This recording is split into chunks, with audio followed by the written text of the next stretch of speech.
अस्सलाम वालेकुम everyone and welcome back to the inside scoop. I hope आप सब खैरियत से होंगे। इनसाइड स्कूप एक ऐसा शो है जो ना सिर्फ आपको न्यूज़ बताता है, लेकिन हमारी कोशिश होती है कि आपको सिखाएं अबाउट इन्वेस्टमेंट और various regulated Pakistani asset classes. हमारी कोशिश होती है कि हम सब मिल के फाइनेंशियल इंडिपेंडेंस अचीव कर सकें। हर रोज़ हमारी कोशिश होती है कि एक की टर्म लें और उसे हम समझाएं आपको, ताकि आप सीखें और वो फाइनेंशियल टर्म इस्तेमाल करें अपनी रोज़ की ज़िंदगी में। आज की फाइनेंशियल टर्म है फंडामेंटल एनालिसिस। हमने आपको पास्ट एपिसोड में बताया कि ये स्टॉक्स क्या होते हैं, उनमें इन्वेस्ट कैसे करते हैं। हमने आपको म्यूचुअल फ़ंड्स के बारे में बताया, introduction the on mutual funds और म्यूचुअल फ़ंड्स के फ़ायदे बताए। तो आए चलते हैं, बात करते हैं फंडामेंटल्स के बारे में। फंडामेंटल एनालिसिस एक method of evaluating A companies worth होती है। मतलब कि एक कंपनी की क्या कीमत है, और ये हमें पता चलता है by looking at the financial health of the company. उस कंपनी की इंडस्ट्री में पोजीशन जो है और माशी हालात जो मतलब है इकोनॉमिक कंडीशंस हैं, वो किस तरह से अफेक्ट करते हैं। इन सब चीज़ों को मद्देनज़र रखते हुए हमें पता चलता है कि क्या एक कंपनी ओवर वैल्यूड है या अंडर वैल्यूड। फंडामेंटल एनालिसिस में सबसे इम्पोर्टेंट और थोड़ा टाइम कंज्यूमिंग काम है, वो है कंपनी की फाइनेंशियल हेल्थ समझना। अब कोई भी पब्लिक लिमिटेड कंपनी, मतलब वो कंपनी जिसके आप लोग शेयर्स खरीद सकते हैं स्टॉक मार्केट से, has to post their financial reports and statements quarterly.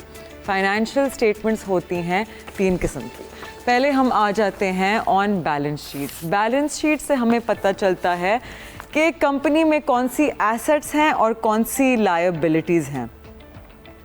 कितना कर्जा है, कितने लोन्स हैं। You can see the assets over here, you can see the liabilities. यहाँ आपको बहुत नीटली प्रेजेंट किया गया है। जब आपको एक्चुअली में बैलेंस शीट्स नज़र आएंगे, उसमें बहुत सारी अलग अलग चीज़ें नोट हुई भी होती हैं। Just come toward net assets, net liabilities, वहाँ से you can see whether the company has more debt या उनके पास ज़्यादा equity है। If we could come to the second chart, the second thing जो आप लोग देखेंगे is the income statement. Income statement essentially होती है about के कंपनी में revenue कितना generate हो रहा है। रेवेन्यू से फिर आपको पता चलता है कि वो कंपनी कितनी प्रॉफिटेबल है। प्रॉफिट इज़ इम्पॉर्टेंट क्योंकि आप जब क्वार्टरली, ईयरली देखते हैं इन रिपोर्ट्स को, when you look at the income statement, तो आपको नज़र आता है कि क्या एक कंपनी के प्रॉफिट मार्जिन्स इंक्रीज़ किए जा रहे हैं या वो कम हुए जा रहे हैं। बहुत सारी चीज़ें फैक्टर इन करती हैं। फॉर एग्ज़ाम्पल, कभी कभार कंपनीज़ को सब्सिडीज़ मिल जाती हैं which make them more profitable. कभी कभार आपके टैक्सेस बढ़ जाते हैं, कभी कभार गैस की कीमत बढ़ जाती है, जिसकी वजह से उसकी प्रॉफिटेबिलिटी पे इफ़ेक्ट पड़ता है। तो even if a company sometimes उसके प्रॉफिट मार्जिन डिक्रीज़ कर रहे होते हैं और कोई मैक्रो इकोनॉमिक फैक्टर होता है, तो दैट डजेंट मीन कि उनके प्रॉफिट मार्जिन कम हुए कि इट्स अ बैड कंपनी या उसकी परफॉर्मेंस अच्छी नहीं है। You just have to take a whole picture into it. The third thing that you will look at is your cash flow statement.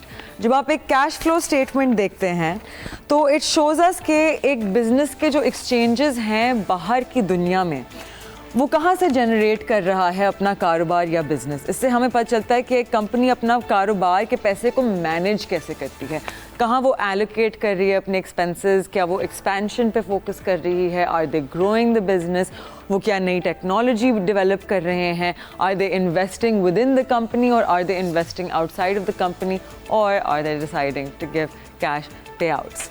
तो ये छोटा सा एक लेसन था on fundamental analysis. Fundamental analysis is extremely important because बहुत सारे लोग आजकल मोस्टली टेक्निकल्स पे डिपेंड कर रहे हैं। जब आप when you are looking at markets like your stock market, right, तो ये बेस्ड ही होती हैं फिजिकल कंपनीज पे। तो physical companies are generating revenue annually as we just spoke about, और उसकी वजह से that is what keep fundamentally increases the price of that share. What you're trying to do with fundamental analysis, आपकी कोशिश है कि आप एक कंपनी को तब स्पॉट करें जब वो अंडर वैल्यू चल रहा हो। कल हमने बात की with mister Zahid Latif Khan about Sazgar. Sazgar एक ऐसी कंपनी थी जो 40 रुपए से लेके अभी खड़ी हुई है एट 1100 रुपीज़, और ये पूरी मूवमेंट उसने तकरीबन 1 साल में की। Now all of those people who had invested at 40 rupees They made a lot of money, about 1600% profit. और ये इसी तरह से possible है जब आपको उस companies की books देखें, they came out with Haval की गाड़ियाँ, right? तो हमने for example आपको notice हुआ कि those cars are more आपको ज़्यादा नज़र आ रही हैं सड़कों पे. From that you can see कि company की का जो footprint है वो बढ़ रहा है मुल्क में. So that is what you're trying to do with fundamental analysis, which is आप देख रहे हैं कि future में एक company की क्या प्रॉफिटेबिलिटी हो सकती है, उसकी क्या यूटिलिटी है, जो वो चीज़ ऑफ़र कर रही है, जो सर्विस या प्रोडक्ट ऑफ़र कर रही है, उसकी रेलेवेंस क्या होगी फ्यूचर में. And from that you can try to project कि फ्यूचर में उसके रेवेन्यूज़ किस तरह के होंगे. And that is how you catch a good company at the right time. Moving on to हमारी economic news. IMF mission Pakistan आ रहा है next week to discuss $1 billion US dollar की aid to Pakistan for climate change. Advisor to Pakistan Finance Minister ने कहा on Thursday. The IMF team is visiting Pakistan from the 24th to the 28th of February review के लिए और discussion करने के लिए of climate funding. ये request Pakistan ने अक्टूबर 2024 में की थी विद IMF क्योंकि पाकिस्तान बहुत वनरेबल है टू क्लाइमेट चेंज. इसके फ़ौरन बाद मार्च में IMF की एक और टीम विजिट करेगी in the first week for the review of the $7.1 billion extended fund facility program, जिसका पाकिस्तान की इकोनॉमिक रिवाइवल में बहुत बड़ा किरदार है. In other news with the stock market, we have Lords Limited जिसकी रिपोर्ट आई है 46 million rupees का प्रॉफिट, जो रिवर्स करता है उसकी previous loss of 364 million rupees पिछले साल. ये एक पॉजिटिव साइन है फॉर लॉर्ड्स फंडामेंटली क्योंकि इस कंपनी की EPS मतलब अर्निंग पर शेयर 0.61 पे आई है, हालांकि पिछले साल it was at a loss पर शेयर ऑफ 0.91 rupees. हमेशा अपनी रिसर्च कीजिएगा. We're just talking about these companies. These are not buy or sell calls. Moving on, according to Pakistan Bureau of Statistics, large-scale manufacturing data में decrease आया है in December 2024 of 3.7%. इसमें steel, cement, textile वगैरह शामिल हैं. Large scale manufacturing की बेहतरी is very important for the entire nation क्योंकि वो हेल्प करता है इन इंक्रीजिंग एम्प्लॉयमेंट और सोशल वेलफेयर को बेहतर करने के लिए for the people in the form of taxes as well. Talking about the stock market, ये हो नहीं सकता कि हम अपनी फेवरेट पार्ट के बारे में बात ना करें, but sadly we do not have the फिपी लिपी at the moment. Do we have the current performance chart of the market? Okay, so we will be right back after a very short break so we can discuss both of these very important charts. हमारे साथ रहिएगा. Don't go anywhere. We'll be right back after a very short break.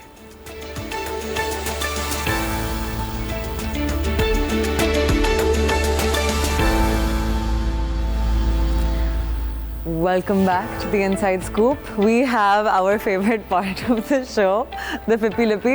मुझे Fippy Lippy इसलिए पसंद है because आपको एक overall picture मिल जाती है कि पिछले दिन मार्केट में क्या movements हुई थी, who did what, right?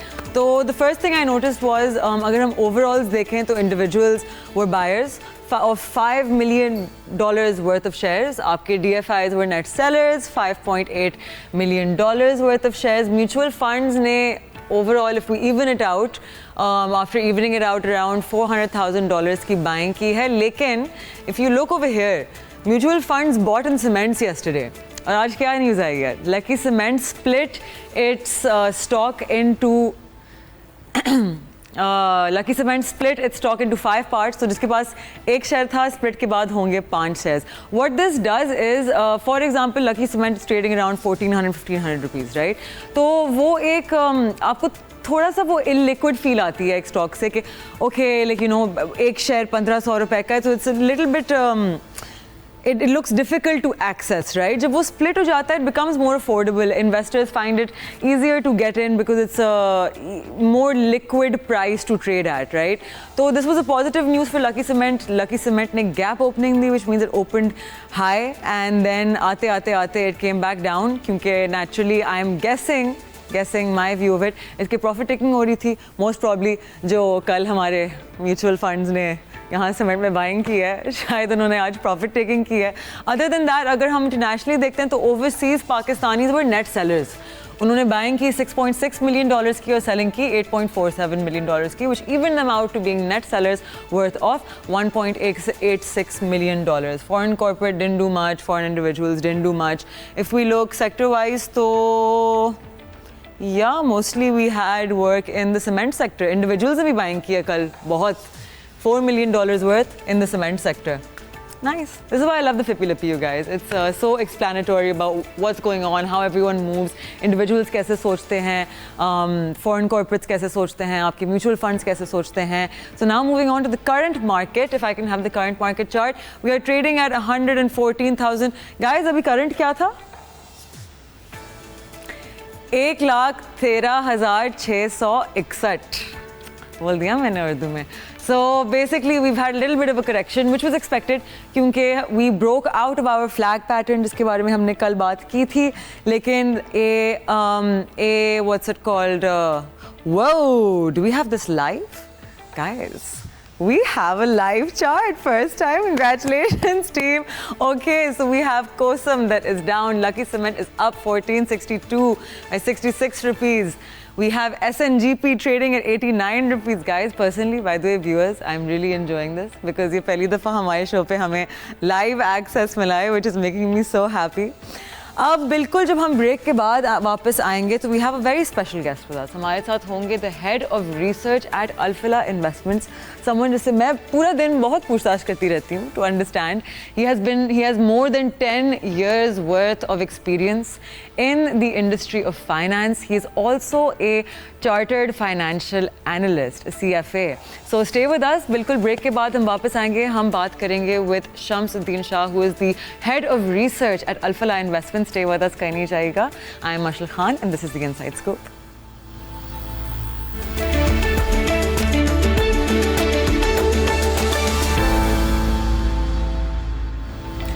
Welcome back to the Inside Scoop. Break पे जाने से पहले मैंने आप लोगों को बताया था कि we have a very special guest with us. हमारे साथ मौजूद हैं the head of research at Alfala Investments, which is a very high-rated asset management company in Pakistan. They focus mostly on mutual funds. We have Mr. Shamsuddin Shah with us, who is a chartered financial analyst. जिनके पास है over 10 years of experience in the financial industry. Thank you so much for being with us, Shams. Thanks for inviting Mashal. आप कैसी हैं? Alhamdulillah. So I wanted to ask you, since you're the head of research, for our viewers, top 3 चीज़ें क्या हैं कि जब आप लोग एक कंपनी में इन्वेस्ट करने के बारे में सोचते हैं तो what are the top 3 things you guys look at? I guess जब आप किसी भी चीज़ को स्टॉक को स्क्रीन आउट करते हैं तो जो मोस्ट आई कैचिंग नंबर्स होते हैं वो उनकी income statement and balance sheet होती है. लाइक फॉर एग्जांपल प्रॉफिटेबिलिटी कितनी है इस कंपनी की, एंड इसका रेवेन्यू कितना है, एंड प्राइस टू अर्निंग्स वगैरह कैसे है. तो ये आई कैचिंग नंबर्स होते हैं. ऑब्वियसली ये स्क्रीनिंग में मदद देते हैं हमें. एंड उसके अलावा जब हम मेन अपनी स्टडी कर रहे होते हैं, जो टॉप प्रायोरिटी होती है वो एनालाइज करना ये होता है कि मैनेजमेंट टीम कैसी है इस कंपनी की, एंड उसके हिस्ट्री कैसी रही है इस कंपनी को मैनेज करने की, and what has the company posted historically, उसकी ग्रोथ ट्रैजेक्टरी कैसे रही है प्रॉफिट्स में, रेवेन्यू में, एसेट्स में, एंड फ्यूचर ग्रोथ प्रॉस्पेक्ट्स क्या हैं कंपनी के. तो ये चीज़ें बहुत ज़्यादा ज़रूरी होती हैं एनालिसिस करना इन चीज़ों का. एंड बिसाइड्स दिस ऑब्वियसली आपको उस सेक्टर की इंफॉर्मेशन देखनी होती है कि जिस भी कंपनी का मैं एनालिसिस कर रहा हूँ उसकी इंडस्ट्री क्या है, उसका कंपटीशन किसके साथ है, उसकी उस सेक्टर में डिमांड कितनी है, सप्लाई कितनी है, जो मैं कंपनी देखना चाह रहा हूँ उसका मार्केट शेयर उस सेक्टर में कितना है, उसके पास कोई कॉस्ट एडवांटेज है, कोई इनोवेशन है प्रोडक्ट्स में. तो ये वो सारी चीज़ें हैं जो हम किसी भी कंपनी को एनालाइज करने से पहले देखते हैं. मेनली अगर आप 3 चीज़ें पूछ रही थी तो obviously the management team, the industry analysis and the company itself. Thank you so much for that. तो सिंस आप एक फंडामेंटल एक्सपर्ट हैं, मुझे बताएं क्या आप टेक्निकल्स को कोई तरजीह देते हैं, क्योंकि in the office we have a little bit of a fundamentals versus technicals conversation going on. So do you give technicals any preference at all? बिल्कुल, ऑब्वियसली टेक्निकल्स का अपना एक रोल होता है एंड वो डिपेंड करता है इंडिविजुअल पे कि वो कितना उससे यूज़ लेता है, but my primary job is fundamental analysis and मैं फंडामेंटल एनालिसिस को ही प्रेफर करता हूँ। बेसिकली टेक्निकल्स जो हैं, technical is not my cup of T basically. Okay, thank you for that. So recently we've heard that there's a lot of foreign investors जो interested हैं to invest हमारी local markets में.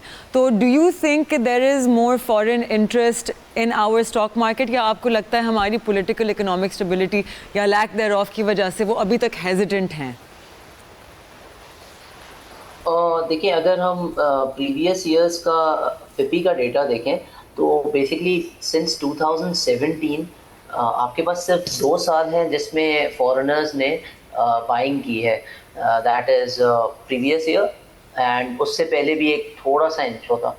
तो majority of the years में foreigners ने selling ही की है and obviously इसका जो आप कह रही हैं खुद ही के मेन रीज़न हमारी पॉलिटिकल लैक ऑफ स्टेबिलिटी है, और दूसरा रीज़न मेन जो है वो obviously because of this political instability होता ये है कि हर 5 साल बाद एक दूसरी पार्टी आती है एंड वो अपने हिसाब से इकोनॉमी को चला रही होती है।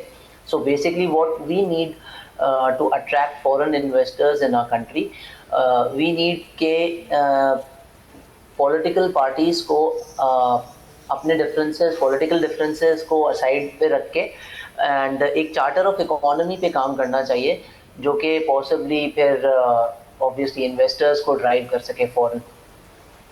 I see. So, you know, often जब हम investment की बात करते हैं, there's a very big difference between how जिस तरह retail सोचता है और जिस तरह institution सोचता है. तो ऐसे कोई points हैं जो आपको लगता है retail जिस पे focus नहीं करता, जिन पे institutions बहुत ज़्यादा तरजीह देती हैं, fundamentally speaking? हाँ, बेसिकली शायद इंडिविजुअल्स जो हैं वो इतनी डिटेल में चीज़ को नहीं देख रहे होते, एनालिसिस इतना डिटेल नहीं होता, बट ऑब्वियसली जब अगर आप मुझसे पूछेंगे तो एज इंडिविजुअल और या एज इंस्टीट्यूशन आपकी रिसर्च हमेशा जो है वो पूरी होनी चाहिए। जब भी आप किसी भी फॉर एग्जांपल किसी भी एसेट क्लास में इन्वेस्ट कर रहे हो तो आपकी उस एसेट क्लास की नॉलेज होनी चाहिए, आप कौन सा प्रोडक्ट ले रहे हो वो आपको पता होना चाहिए एंड ऑब्वियसली उसके रिस्क एंड रिवॉर्ड्स भी।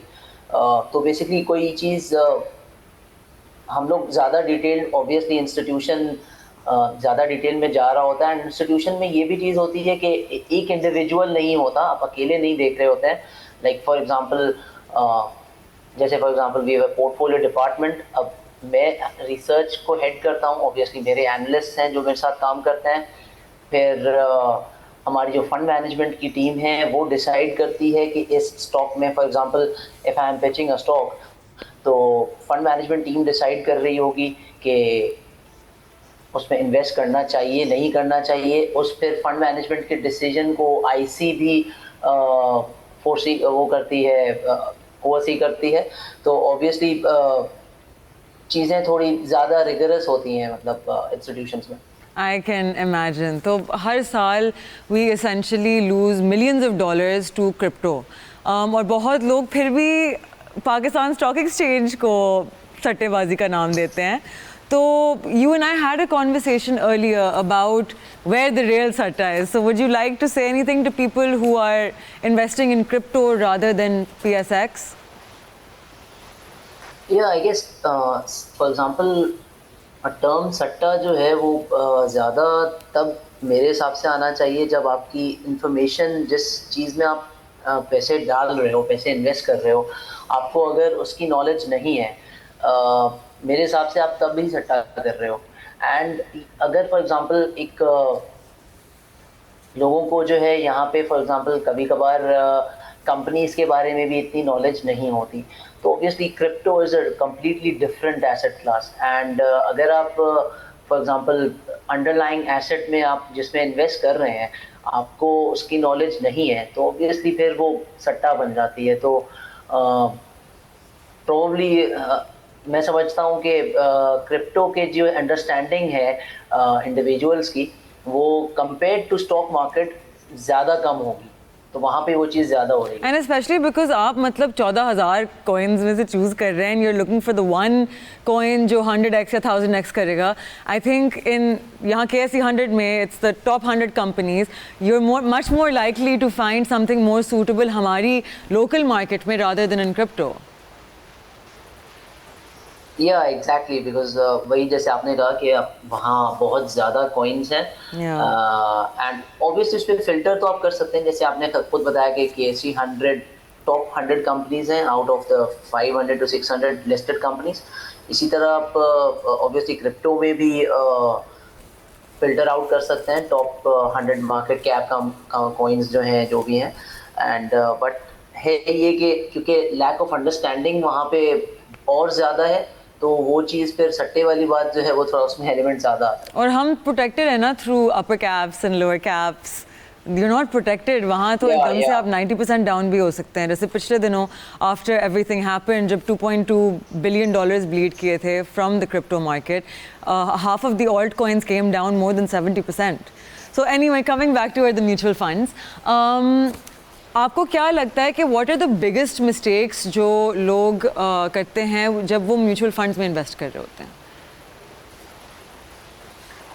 मेरे ख्याल से वही प्रोडक्ट नॉलेज जो होती है वो शायद इन्वेस्टर्स के पास इतनी नहीं होती, एंड हम अपने पार्ट पे ऑब्वियसली कोशिश करते हैं कि इन्वेस्टर्स को बताया जाए, और ऑब्वियसली हर एसेट जिस भी फंड में वो पैसे डाल रहा है उसको आइडिया होना चाहिए कि उस इन्वेस्टमेंट से उसको कितना रिटर्न मिल सकता है। प्रोबेबली जो इन्वेस्टर्स होते हैं, जो रिटेल इन्वेस्टर्स, उनको कभी कभार ये आइडिया नहीं होता कि इस प्रोडक्ट से जो है वो हम कितना रिटर्न अचीव कर सकते हैं, एंड थोड़ा सा मतलब मिस इन्फॉर्म्ड होते हैं about the product. Yeah, because whenever I've had conversations लोगों के साथ about mutual funds, तो अभी recently I was speaking to somebody, they were like, नहीं पिछले साल तो mutual funds बहुत down गए, and I'm like, which one? They're like, mutual funds, and I was like, no, but what are you talking about? Are you talking about fixed income, money market? Are you talking about equity? क्योंकि equity last year, I believe the conventional stock fund gave about more than 90% profit. तो लोग बहुत misinformed होते हैं about the different varieties of funds जिनके through आप divide कर सकते हैं, आप between the funds भी diversify कर सकते हैं. So people aren't aware of that. जी बिल्कुल ऐसा ही है, एंड वो स्टॉक मार्केट जो है प्रीवियसली थोड़ा 2017 से 23 तक अगर देखा जाए तो इतना रिटर्न स्टॉक मार्केट में नहीं हुआ था, एंड वो सारे का सारा जो है वो ऑलमोस्ट कंपेंसेट कर दिया स्टॉक मार्केट ने इन 24 एंड 25। तो थोड़ा सा लोग जो है वो उस टाइम पीरियड को भी कोट कर रहे होते हैं कि 20 सेंट्स मतलब उसमें 4 इयर्स में कोई इतना खास रिटर्न नहीं बना था, तो लोगों को थोड़ा बायस भी है उस टाइम का। So Shams, are you more inclined toward equity or fixed income money market? Obviously equity. Yes, we love equity. Okay, so आपको क्या लगता है what would be a game changer for Pakistan's financial markets? IMF policies, political stability, or something else? I guess जैसे मैंने पहले भी mention किया था, जो चार्टर ऑफ इकोनॉमी है वो की है पाकिस्तान के लिए। पॉलिटिकल पार्टी जो भी आती है उनका बेसिकली एक अग्रीमेंट होना चाहिए कि पाकिस्तान की इकोनॉमी को किस तरह चलाना है, एंड ऑब्वियसली वंस इकोनॉमी आपकी सही चलेगी, जो कि प्रोबेबली इन पाकिस्तान IMF के अम्ब्रेला के अंडर चल सकती है, तो आप अपने मैक्रोस को कंट्रोल करेंगे तो प्रोबेबली जो है वो मार्केट भी अच्छा रिटर्न देगी, एंड इन्वेस्टर्स भी जो है वो भी इन्वेस्ट कर सकेंगे ईजिली, क्योंकि उनको एक कंसिस्टेंट पॉलिसी चाहिए होती है कि इकोनॉमी को कैसे ड्राइव करेगा, मतलब कैसे लेके चलना है। तो अभी seems we been consolidating for quite a while right, अभी हमने थोड़ा बहुत फ्लैग पैटर्न से एग्जिट ली है, ये little bit of a bearish indication अगर हम टेक्निकल साइड पे देखें। तो आपको क्या लगता है कि do you think it's the IMF review जो मार्च में होना, is that what investors might be waiting for, ताकि उनको थोड़ा कॉन्फिडेंस मिले सो दैट वी कैन इंशाल्लाह कंटिन्यू आवर बुल रैली? देखिए हम जो है करंटली IMF के एक लॉन्ग टर्म प्रोग्राम में है, तो ऑब्वियसली ये रिव्यूज़ तो क्वार्टरली चलते रहेंगे। सो ऑब्वियसली ये क्वार्टरली रिव्यू तो एक रीज़न नहीं बनता फॉर एग्जांपल, बट ये होता है कि जब भी क्वार्टरली रिव्यू आपका सक्सेसफुल होता है तो ऑब्वियसली पॉजिटिव वाइब्स आती हैं उस रिव्यू से, एंड फिर लोग कंफर्टेबली जो है एक्सपोजर अपना लेते हैं। बट मेरे हिसाब से अगर आज भी हम देखें तो ऑलमोस्ट एवरी जो रिक्वायरमेंट है IMF की प्रोग्राम की, वो हम सक्सेसफुली अचीव कर रहे हैं, other than the taxation revenue जिस पे ऑब्वियसली काफ़ी काम चल रहा है, एंड प्रोबेबली वही एक चीज़ है जिस पे हम अभी शॉर्टफॉल आ रहा है, जहाँ पे अदरवाइज तो हमने सारी कंडीशन उनकी मीट की हुई है। सो बहुत सारे लोग कहते हैं कि ओ वाई इन्वेस्ट आपकी लोकल स्टॉक एक्सचेंज में जब आप नैस्डैक में इन्वेस्ट कर सकते हैं, S&P 500 में। So I personally am of the opinion कि वो मार्केट्स मच्योर हो चुकी हैं, तो वहाँ you need a lot of new innovation to give another bullish outbreak, and वहाँ अच्छी कंपनीज को स्पॉट करना जो ऑलरेडी स्पॉटेड नहीं है, it's more difficult as compare to Pakistan जहाँ आपकी इतनी नॉलेज नहीं है। आई फील लाइक कोई भी शख्स अगर आए with a little bit more knowledge than the previous person तो उसके पास एक एडवांटेज होगा। So what would you like to say to people जो कहते हैं कि they would rather invest in international markets than Pakistan? देखिए, अगर आप इंटरनेशनल मार्केट्स के history for example US market का अगर आप देखें तो 10 to 15 ईयर्स में उनका एवरेज रिटर्न मेरे ख्याल से 10% ही होगा, ठीक है, उससे ज़्यादा नहीं होगा। एंड अगर आप पाकिस्तानी PSX का देखें लास्ट 15 ईयर्स का एनुअल रिटर्न, तो वो 25% है। अगर आप 20 ईयर्स में जाते हैं तो वो क्लोज टू 20% है, 19-20%। तो ऑब्वियसली यहाँ पे रिटर्न ज़्यादा है, एंड 100% आपने बात सही की। आप जिस कंट्री में होते हो ऑब्वियसली आपको नॉलेज वहाँ पे ज़्यादा होती है, तो मेरे ख्याल से यहाँ पे आप ज़्यादा बेहतर एनालिसिस कर सकते हैं पाकिस्तानी स्टॉक मार्केट की compared to obviously US market or any other. So you guys have heard it from the CFA himself, so might want to listen. तो Shams, essentially committee culture is something जिसके बारे में बहुत बात करती हूँ on the show, because committees are in the span of a year, 1.5 साल 2 साल, and naturally we know this कि inflation आपके पैसे खाए जा रही है, and actually अगर आपने कमिटी डाली हुई है तो eventually you might be getting the same amount, लेकिन आपको वो value नहीं मिल रही पैसे की। So what advice would you like to give to people जो या तो घर पे savings करते हैं या फिर कमिटी कल्चर में involved हैं? यही जो आपने मेरे ख्याल से खुद ही आंसर कर दिया ऑब्वियसली कि कमिटी में आप अर्न कुछ भी नहीं कर रहे होते, ठीक है, एंड वही अगर आप वही डिसिप्लिन जो आप कमिटी में दिखाते हैं वो किसी म्यूचुअल फंड में इन्वेस्ट करके आप वही डिसिप्लिन रखें। लेट्स से आप 10,000 भी इन्वेस्ट करते हैं एक स्टॉक फंड में, एंड हम डिस्कस कर रहे थे कि 15 ईयर्स में स्टॉक मार्केट ने मैंने क्लेम किया, मैंने आपको बताया कि 24% का रिटर्न दिया है एनुअली KSE 100 ने। अगर आप फॉर एग्जांपल सिर्फ 10,000 रुपये एक महीने के स्टॉक मार्केट में डालते हैं, एंड स्टॉक मार्केट अगर नेक्स्ट 15 ईयर्स में 24% एनुअली डिलीवर करती है, तो आपका जो इन्वेस्टेड मनी था 1.8 मिलियन का वो 18 मिलियन हो सकता है। सो दैट्स डिसिप्लिन, एंड पैसे कैसे बढ़ते हैं अगर आप हर महीने एक छोटे अमाउंट भी इन्वेस्ट करें, वो लॉन्ग टर्म में वो कितने ज़्यादा पैसे बन जाते हैं। There you guys have it. So Shams, बहुत दफ़ा जब मैं compounding की बात करती हूँ, I think लोग मुझे mistake करते हैं for speaking about compound interest, and then the soothe not soothe conversation begins. So would you like to explain to our viewers, since you are the expert, exactly what compounding is and how it's beneficial? Obviously जो अभी हमने जैसे बात की कि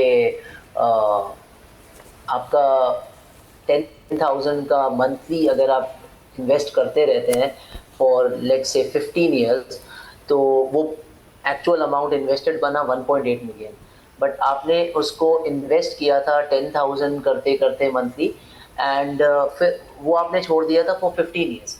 let's say आपका पहला investment 10,000 का वो कमाता है 25% पहले साल, ठीक है, तो 10,000 पे 25% होगा 2,500।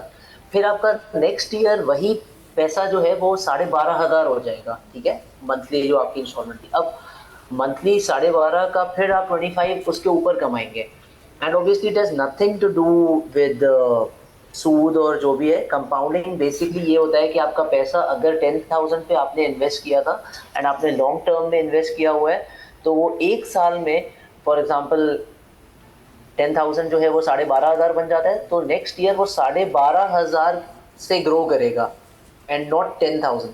And it would continue to grow until it becomes exponential when it comes to returns essentially. या बिल्कुल, जो अभी मैंने आपको बताया कि अगर आप सिर्फ 1.8 मिलियन जो कि 10,000 है बेसिकली मंथली इन्वेस्टमेंट, अगर आप 15 ईयर्स वो इन्वेस्ट करते हैं, तो अगर 25% 24% रिटर्न दे देता है आपको एनुअली स्टॉक मार्केट, तो आपके यही पैसे 18 मिलियन हो जाते हैं।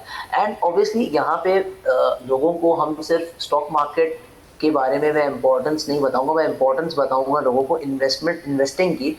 अगर फॉर एग्जांपल यही पैसा किसी भी फिक्स्ड इनकम फंड में भी लगा दें, इस्लामिक फिक्स्ड इनकम में, अगर किसी को ऑब्वियसली शरिया कंप्लायंट रहना है तो इस्लामिक फिक्स्ड इनकम भी प्रोडक्ट्स होते हैं, और वहाँ पे भी अगर आप 10% 11% रिटर्न भी एनुअल कमाते हैं, तो वो पैसा भी मेरे ख्याल से 10,000 जो है वो Shams, thank you so much for sharing all of this insight with us. Sadly, we are time. I hope you will join us in person next time at some point, inshallah.